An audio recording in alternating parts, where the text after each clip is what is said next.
Saya berada di rumah pemotongan hewan RPH Kota Bangkinang, Kabupaten Kampar. Saya datang dari Komisi Fatwa MUI Provinsi Riau dengan tim LPPOM, tim pemeriksa, untuk dikeluarkan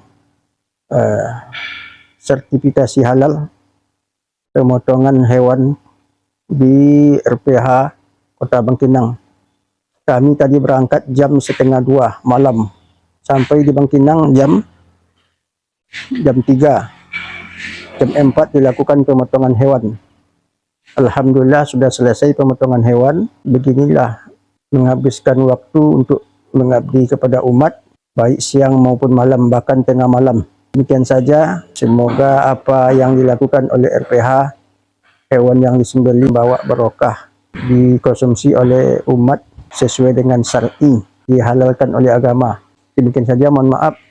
Assalamualaikum warahmatullahi wabarakatuh.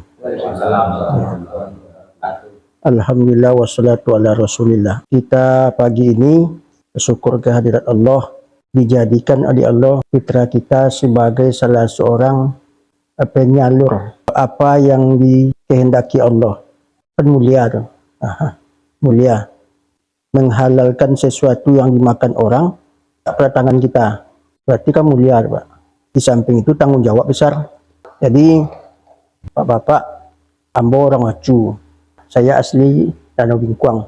Jadi sebagai orang berada di Komisi Fatwa, pertanggungjawaban kami secara publik mesti memberikan sedikit wejangan tanggung jawab moral. Padahal kalau teknis Bapak-bapak lebih tahu. Jadi Nabi itu memang teknis itu nggak diajar, nggak pernah dia ngajar. Penyembelihan itu nggak pernah diajar. Cuman konsep ada sama dia. Malah ada dulu orang anaknya hitam, bapaknya putih. Si Zaid bapaknya Kosama, dikadukan ke Nabi, kok anak saya hitam saya putih, katanya. Anak siapa ini? Nabi nggak bisa menjawab. Teknis nggak ada dia kan. Diangkatlah tim audit dari sahabat, diperiksa organ tubuhnya kan, ternyata di telapak kaki anak ini ada yang serupa dengan bapaknya. Situlah bahwa anak itu adalah anak dia. Jadi Nabi pun tidak pandai auditnya. Mengauditnya. Jadi penyembelihan kerbau itu, penyembelihan ayam, Nabi sendiri memang melakukan praktek tapi nggak pernah mengajarkan. Jadi diambillah hukum yang berlaku secara kearifan lokal. Jadi bapak-bapak yang tahu kearifan lokal, pengalaman ya, khibrodiniya, pengalaman sepanjang hidup selalu melakukan pemotongan. Jadi sekedar mengingatkan, sebagaimana disampaikan oleh Pak Kapsan tadi dari pihak LPPOM, kalau lupa kita tanggung jawab. Orang nggak tahu Pak, kita bohongi bisa. Makanya hati-hati. Sama dengan tukar roda dalam motor, kalau tukang pasangnya yang merobek kan bukan pembeli yang menanggung. Jadi awak nanggung dosa. Di dalam hewan itu ada sifat yang bisa tersalurkan kepada manusia. Itu makanya kucing tak boleh dimakan. Kata seorang dokter peneliti, kalau dimakan daging kucing itu sifat awak pemarah, pengamuk. Hewan itu kalau dimakan Pak, atau sesuatu yang haram itu memang merusak psikologi. Hidup brutal, mulut kasar, otak tak normal. Memang hikmahnya ada. Jadi itulah kami ingatkan kepada bapak-bapak, sebagai tanggung jawab kami dalam jabatan Komisi Fatwa, ini perlu hati-hati. Kalau lupa lah payah tuh. Ya, ada orang menyembelih ayam tuh sistem 100 ekor Bismillahirrahmanirrahim kan. Satu Bismillah. Ya, jadi kurang edukasi, kurang mau tahu. Ya. Awak yang sulitnya kan itu. Tapi kalau hewan ini kan, kalau ayam payah Pak. Kalau hewan yang ini kan gampang kan. Tapi ayam pembeli banyak kan. Malah dihidupkannya kaset Bismillahirrahmanirrahim, Bismillahirrahmanirrahim. Udah baca Bismillah Pak? Ini dengar katanya kan. Jadi kadang-kadang orang itulah. Saya besok tanggal 23 menyampaikan ceramah.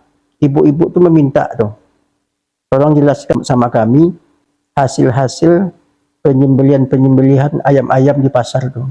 Ada nggak terindikasi Itu Pak. Ibu-ibu tuh memang ada sekarang tuh nggak. Saya lama di Kairo Pak, di Mesir. Itu orang beli ayam di kulkas aja. Kalau Indonesia nggak mau orang belinya Pak. Begitu hati-hatinya kan. Apalagi sekarang udah ada pula cloning babi dengan jawi. Bapak yang tahu tuh, kami nggak tahu. Komisi Fatwa pun nggak tahu kan. Jadi sama-sama kita menanamkan sifat itu, tanggung jawabnya. Jangan sampai termakan bangkai. Kami nggak banyak-banyak menyampaikan, hanya mengingatkan saja. Kalau Bapak memotong ayam 100 kali dalam satu hari, berapa kali Bapak dapat ibadah tuh? Apalagi yang sunat-sunat, baca selawat.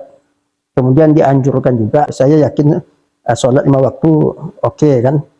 Sebab itu kan orang kan barokah. Kalau Bapak tidak sembahyang, tidak sholat tuh nanti barokahnya kurang kan. Semoga Bapak tanggung jawab dalam agama, berdagang. Sebab sholat tuh intervensi terhadap perilaku ada juga kan. Kalau awak rajin sembahyang, rupanya bismillah itu membuat hewan itu kebal. Hilang rasa sakitnya kan. Ketika baca bismillah itu, dia pasrah dengan Allah. Jadi itulah yang perlu kami sampaikan, sekadar mengingat-ingatkan saja dari Komisi Fatwa. Kalau teknis Bapak udah tahu. Kalau menghadapkan kiblat itu sunat, Bapak kan, berwuduk sunat.